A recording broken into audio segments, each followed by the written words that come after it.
Everyone, how you doing today? You're welcome to episode 5 of the Unleash and Thrive podcast with Olu Olabode.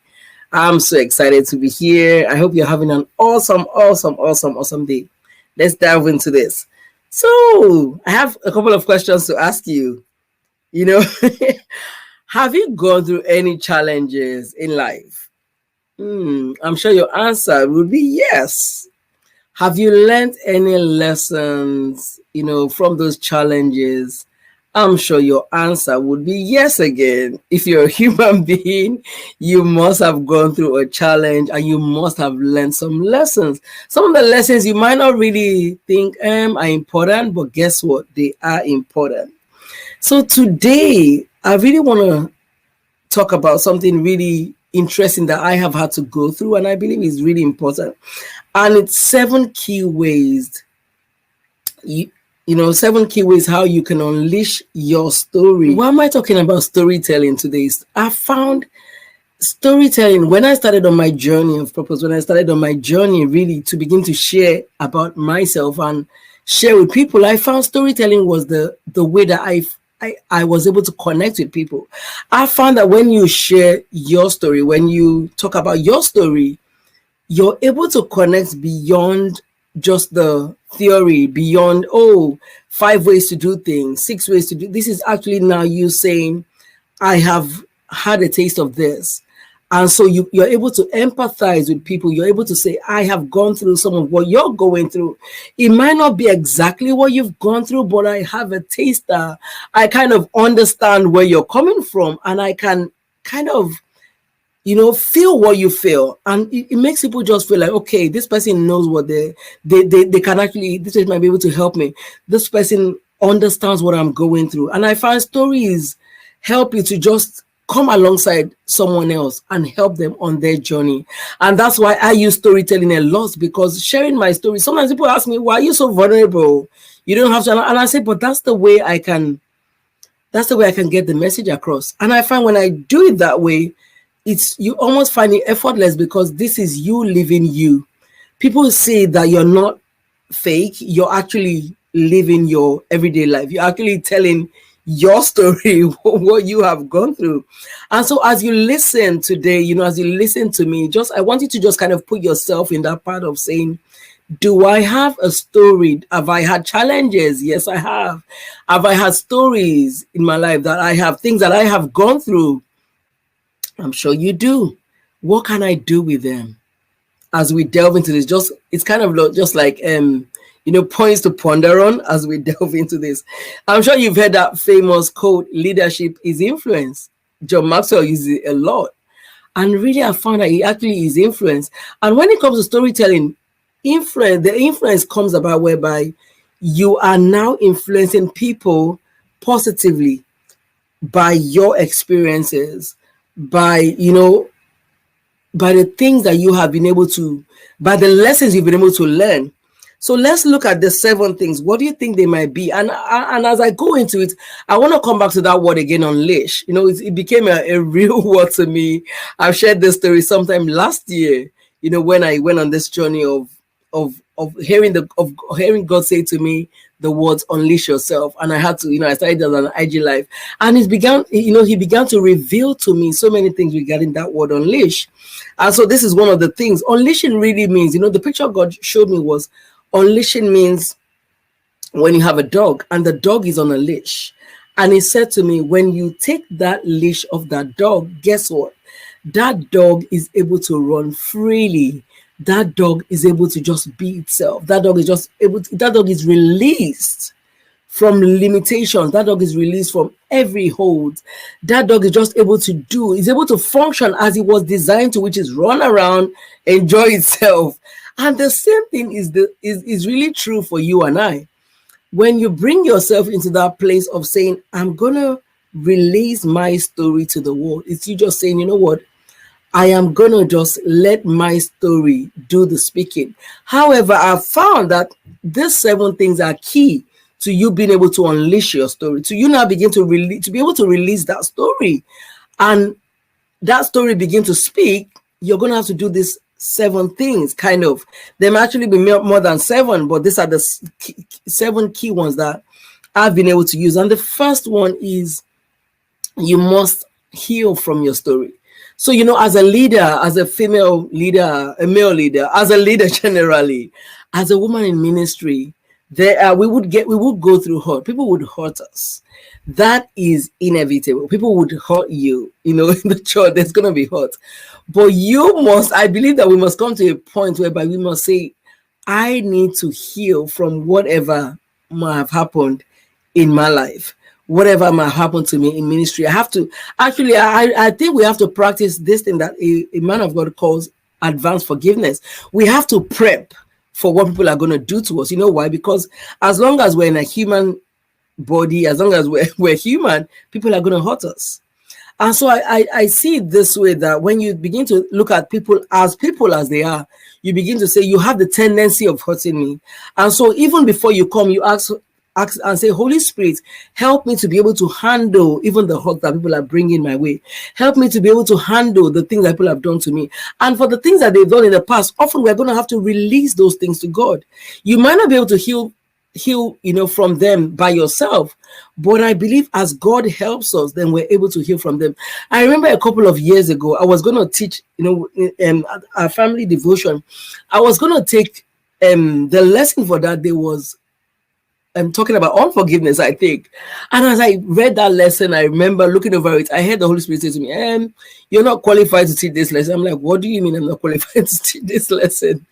And he said, but you are holding so, and so. And I'm like, oh, whoa, don't even go there. He mentioned the person's name. And I remember I said, no, God, you don't understand what this person has done to me. You don't have a clue. You don't even know what this person has done to me. I can't forgive that person. Actually, before then, I remember I said to him, no, I don't have an issue with unforgiveness. I'm fine, I'm good.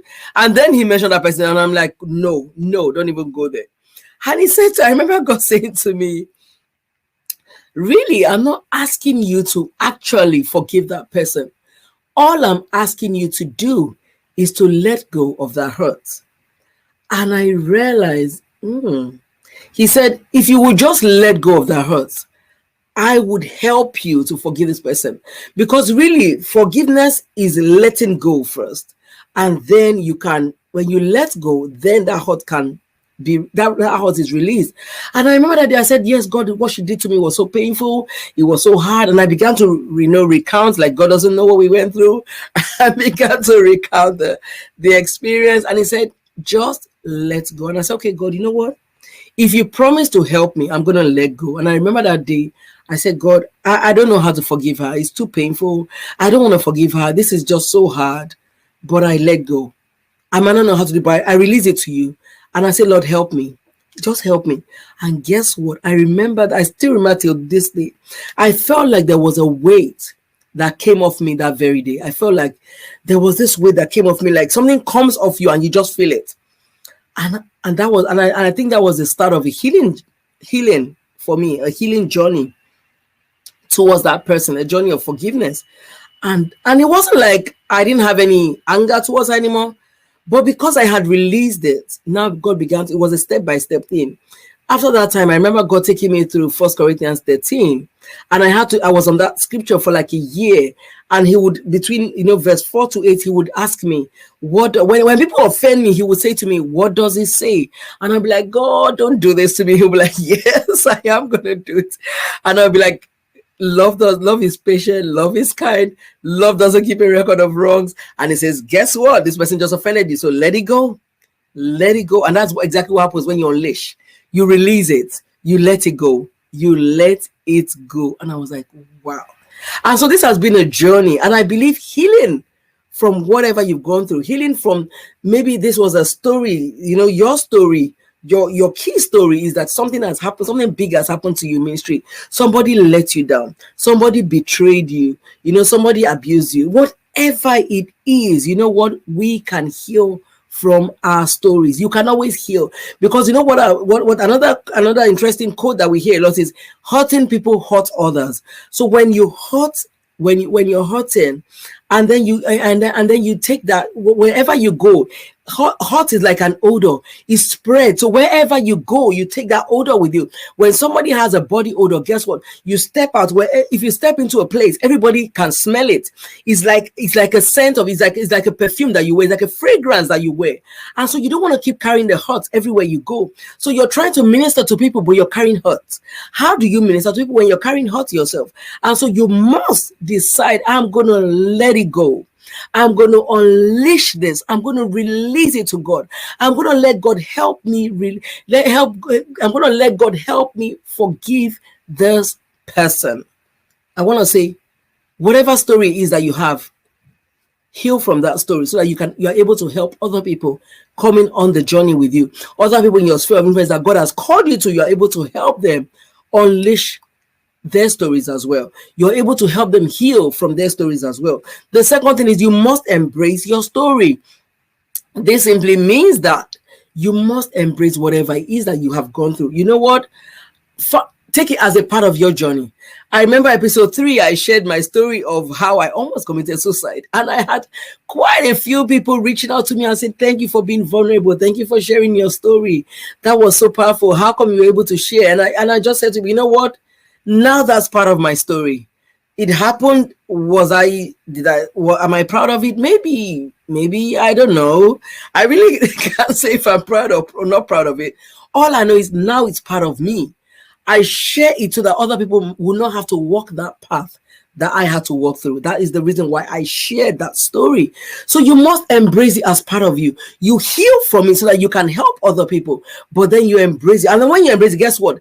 You're able to share it at a time whereby it doesn't carry any hurt anymore. It doesn't carry any pain because now you've healed from it.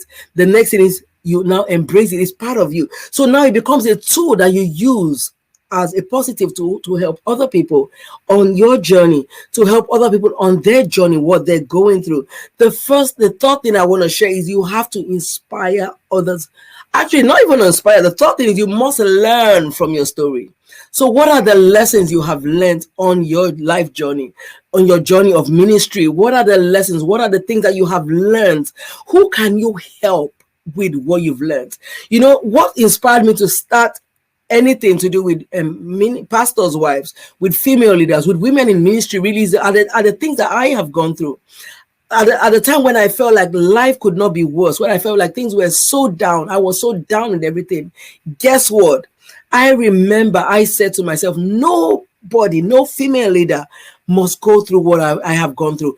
I must create a community to help other people not have to walk alone. And that has been lessons. So every lesson I have learned from the journey, I began to share with people, and I'm still sharing it with people. That is my motivation, so that nobody else, no female leader, no leader must walk alone, because there is help and there is hope. And I will keep sharing that until the very day I leave this earth. The fourth thing you must do is you must inspire others with your story. So what are things that you have gone through that you can think, you know what, this I can help someone. I can inspire a younger person. I can inspire the younger me. I can inspire somebody going through right now and say, it might look like there's no light at the end of the tunnel, but guess what? There is going to be light at the end of the tunnel, because I have been there. I have gone through it, and I know you're not going to die in the tunnel. You are coming out. You are coming out victorious. Who can I inspire with my story so that they don't have to go through what I've gone through, so that they can be joyful on their journey, knowing that there's going to come an end to the trial that they're going through right now. The fifth thing that we must do with our story is that we must share our story. You know what? The way I started off, I remember when my son was diagnosed with leukemia a couple of years ago, and I thought, who can I help with the story? At the time, he didn't want to write the book he wrote. Now he didn't want to write the book. He wasn't keen on it. And I thought, okay, we're not going to force him. When he's ready, he'll do it. But I thought, you know what? I can do something as a parent. I can begin to share.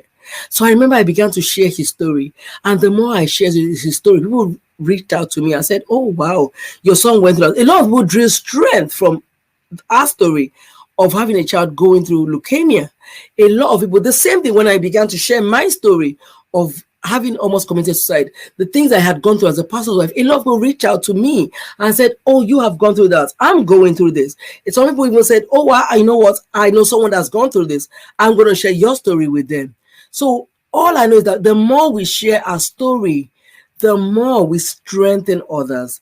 The more we share our story, the more we help somebody else up.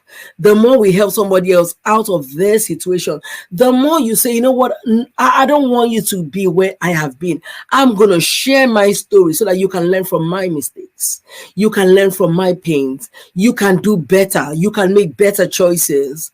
So my question to you is, who can you share your story with? Who can you who can you teach the lessons in your story? There are things that you know that somebody else might not know, because this is your story. What lessons can you teach others through your stories? And then the sixth thing I'm going to share is, we must write our story. So you must write your story. Don't just hear from your story. Don't just embrace it. Don't just inspire with it. Don't just learn lessons from it.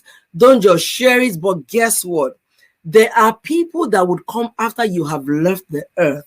And you know what? They need to read what has happened to you. Why? Because they need to learn what has happened to you. They need to pick out from what has happened to you. And they need to just grasp. They need to just glean from what has happened to you. Can you please don't let this story die with you? Can you please put it in a book so that somebody 30, 40, 50, 100, 200 years from now, if Jesus has not come, can learn from your story? Somebody can learn from your story, can glean from your story, can pick those lessons and begin to run with those things that you have taught, those things that you have learned along the way. And number 7 thing you must do with your story, number 7 thing that you can do to unleash your story, that you must do to unleash your story, and must not waste your story. So my question always to you is, are there people in your community? Are there people that God has called you to? Definitely, I know there are. You can begin to share that story with. You can begin to inspire. So you must, I can't emphasize this enough. You must not waste your story, because you know what? There is something, there's a verse that came to me a couple of, actually this was last year that I saw this version of this verse, and it just changed my perspective. It's Romans 8:19, the Passion Translation. And it says, the entire universe is standing on tiptoe, yearning to see the unveiling of God's glorious sons and daughters. Guess what? Did you hear what I said? He said they are standing on tiptoe. Every time I read that verse, it kind of gives me the chills, because it's saying the entire world is waiting on you. You are a glorious child of the Most High God. And so there is something that you carry on the inside of you. There is a story that you have for your world. There's a story you carry to help somebody else out there, to strengthen somebody else, to help somebody else, to dry somebody else's tears. And you are saying, I don't want to share it because I don't want to be vulnerable, because I don't want to, I don't want people to know what I've gone through. Hello, somebody might die because you are not sharing that story. Nobody would have your story. Nobody would have your memoirs. Nobody would have your journey in ministry. Nobody would have what you have gone through. And so please do not rob us of all that God has deposited in you. Every lesson God is taking you through, everything you have gone through, everything that they know that God has helped you with, do not rob us. Please let us learn from you. And so do not waste your story. You are a glorious child. That's the first reason why you must not waste your story. And the other thing is that other people must draw strength from it. And so my challenge to you, I have a challenge for you in this episode, is begin to use your stories. Begin to use those stories. Begin to inspire others with your stories. Begin to share with others with your stories.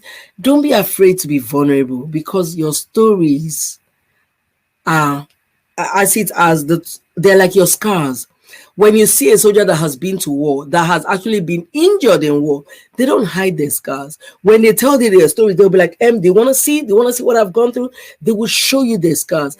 And our stories really are like the vehicle for our scars. Don't be afraid, because remember, somebody else is going to glean from those stories.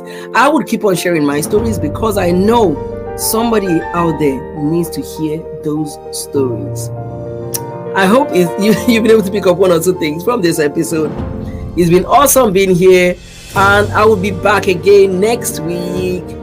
Have an awesome day. God bless you, and see you next week.